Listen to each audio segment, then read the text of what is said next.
Adam here from the Walser Automotive Group, and what I want to do today is take you on a test drive. So next to me here, I have the 2025 Mitsubishi Outlander Sport. We'll look at the interior, exterior, some of the trim level specifics, then go for a spin around, see what it's like out on the road.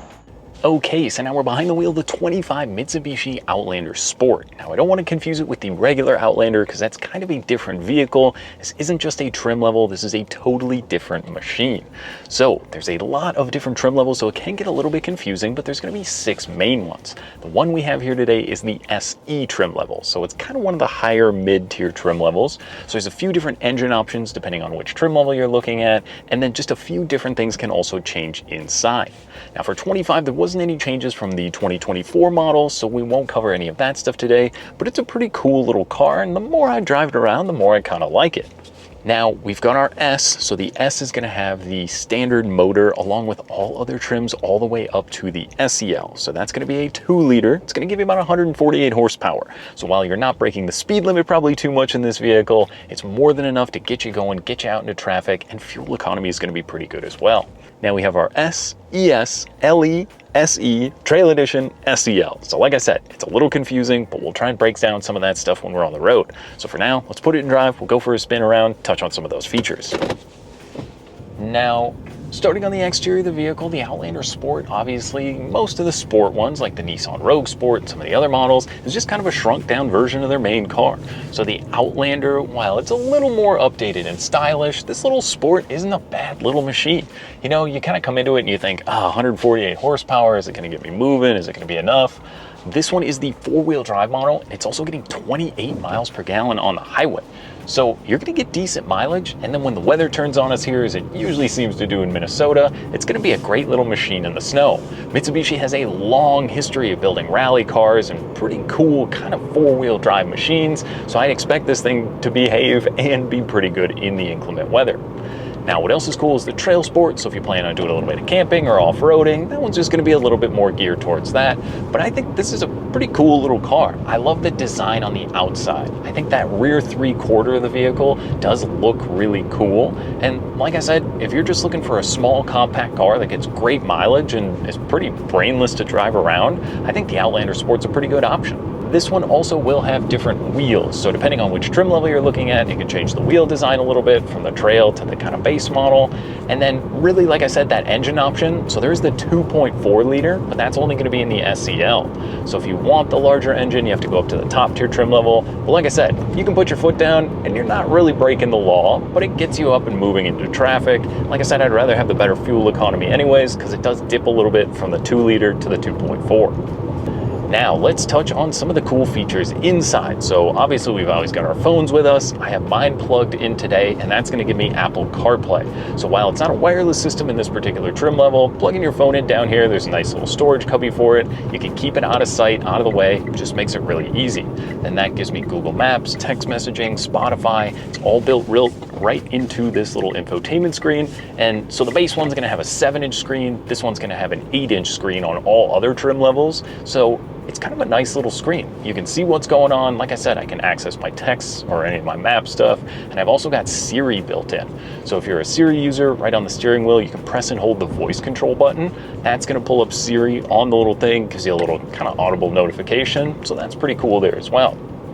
So a few other things inside the Outlander Sport. In the back seat, I'm 6'1". Usually when I get into a smaller kind of crossover SUV, I'm cramped for headroom, I'm not comfortable back there.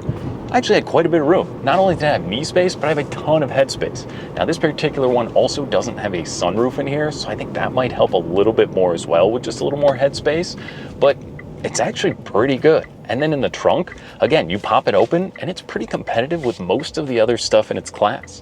And this one also gets a spare tire under the floor. I know it's a question we get a lot in the videos. Does it have the spare tire, the mobility kit? This one does have kind of the smaller spare back there, which is pretty nice. Now you can also fold the seats down. So if you needed that little bit of extra, maybe cargo space, maybe you bought something you weren't planning on, you do get that extra amount of room. You can just push the button, knock the seats down, makes it really easy. But I think if you got the kids, they're still in the car seats maybe, they're not gonna be hopefully kicking your seat the whole time because you can maybe scoot away a little bit. So there is just that little bit of added room in the back. But as they get a little bit older, you've got USB charging back there as well. So they can keep all their devices charged up and they can be nice and happy when you're on the move. What about the ride and drive? You know, most of these new 2025 SUVs, it's really hard to differentiate between them. They all drive so nice and comfortable now. They're pretty, compliant on the road, taking some of these little road dips and bumps and stuff like that, but it's not bad. Like I said, outside of a little bit of lack of power, it's pretty noticeable to most other SUVs in its class.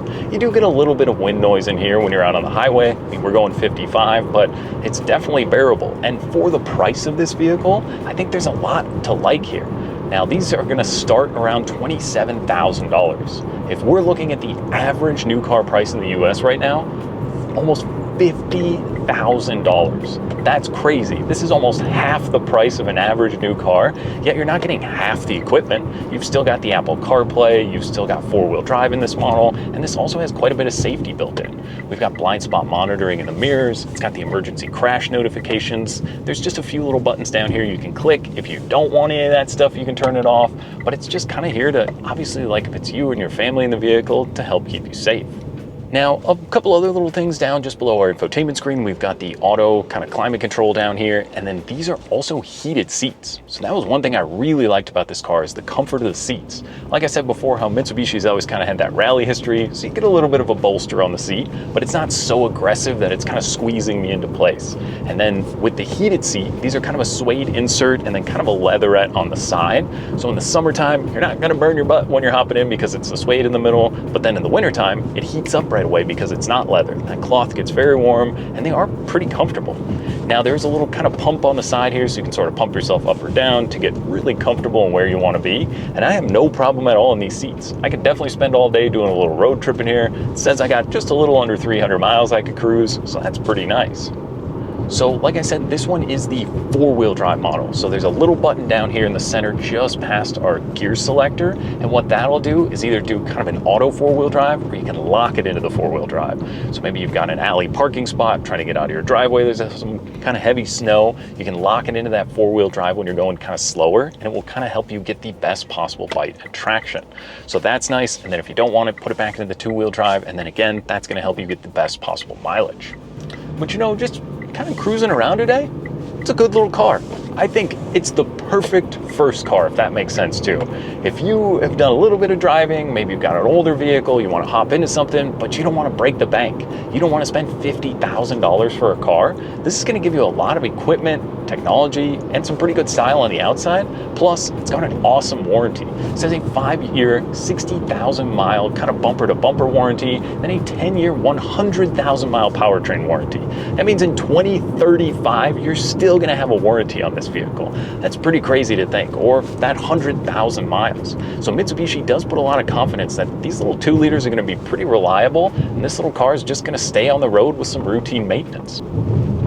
I mean, even going over the railroad tracks there, it's more than fine. It's quiet, comfortable. I mean, I keep saying it. It's just the perfect little car. If it's you in the car 95% of the time, going back and forth to work, going to the gym, maybe running some errands, this is easy to park because it's small, it's easy to kind of maneuver on the road, and it's going to get the great mileage. I think there's a lot to like here. Whether you're looking at Honda, Toyota, maybe the Hyundais, this is going to match that Hyundai and Kia warranties the best out right now. Plus, it's going to give you a lot of tech and style, and you're not going to maybe pay that sticker price that you pay with some of the other imports. So I think the Mitsubishi Outlander Sport might just be one to add to your list to come out, take for a spin, and see what you think. Now that was just a quick look and drive at the 25 Mitsubishi Outlander Sport. Now if you have any other questions or you'd like to schedule a test drive, you can visit us online at walser.com or stop by anytime. We'd be more than happy to help. Thanks again for watching.